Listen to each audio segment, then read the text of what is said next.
Good morning Pilipinas, 5:13 nagbabalik ang Panahon TV. Ang Panahon TV ay kabalikat po ng sambayan ng Pilipino sa pag-unlad ng ating bansa. So sa puntong ito, public service announcements po ang hatid namin sa inyong lahat. Unahin po natin ang announcements mula sa Metropolitan Manila Development Authority o MMDA. Ongoing po ang road reblocking ng MMDA hanggang sa July 16 sa EDSA, Caloocan City. Partikular na magaganap ang road reblocking sa Monumento Circle southbound Lane 3 at MCU Hospital hanggang General Simon Street southbound. I'm sure magiging traffic sa mga nabanggit na lugar pero smile na lang po manong driver at huwag pairalin ang init ng ulo.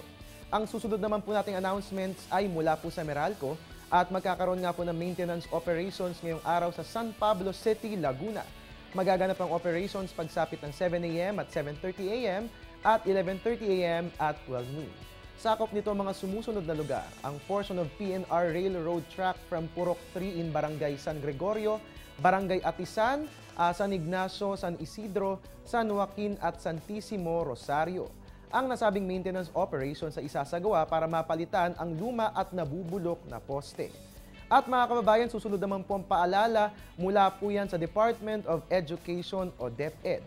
Ongoing pa rin po ang registration para sa Alternative Learning System Accreditation and Equivalency o ALS-ANE test.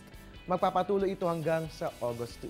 At gaganapin nga po ang test sa mga sumusunod na petsa sa October 6, October 13, October 20 and 27 at sakop po nito ang lugar sa Pilipinas. Ito nga po yung Regions 1, 2, 3, CAR, NCR, 4A, 4B, Region 5, Region 6, Region 7, Region 8, Region 9, Region 10, ganoon din sa Region 11, Region 12, Caraga at ARMM. At mga kababayan, para sa inyong mga katanungan about ALS-ANE, maaaring itawag yan sa DepEd sa kanilang numero 636-1663.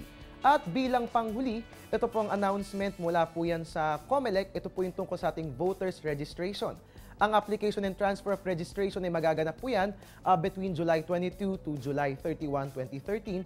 At ang qualifications nga po yan ay kailangan syempre tayong lahat ay Filipino citizen and at least 18 years of age at tayong lahat ay residents of the Philippines for at least 1 year. Mga kababayan, kabilang din sa qualifications na kailangan syempre resident in the place where he proposes to vote for at least 6 months immediately preceding the election and not otherwise disqualified by law.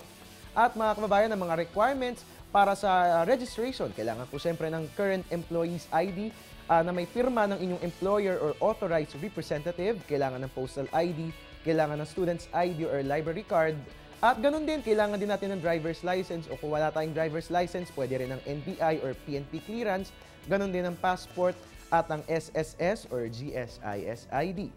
Pwede rin po dyan ang Integrated Bar of the Philippines o IBPID, license issued by the Professional Regulatory Commission o PRC, at iba pang valid IDs.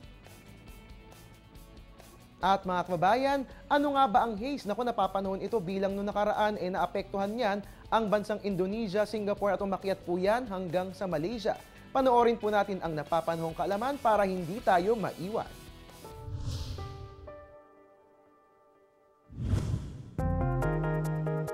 Ang haze ay isang atmospheric phenomenon kung saan nagiging malabo at madumi ang kalangitan. Resulta ito ng pinagsama-samang usok, alikabok, at iba pang mga dumi mula sa carbon monoxide, nitrogen oxide, sulfur dioxide at ozone. Pwede itong magmula sa mga sasakyan, pabrika at forest fires katulad ng nangyari sa bansang Indonesia na nakaapekto din sa Singapore at Malaysia. Dito sa Pilipinas, nagkakaroon din ng haze na nagmumula naman sa pagkakaingin sa kabundukan at sa matinding usok ng mga sasakyan. Pero ayon sa Pag-asa, hindi naman malawakan ang epekto nito sa ating bansa. Masama sa kalusugan ang atmospheric phenomenon na ito dahil maaaring magdulot ito ng mga sakit sa puso, pati na rin sa baga katulad ng respiratory tract infection.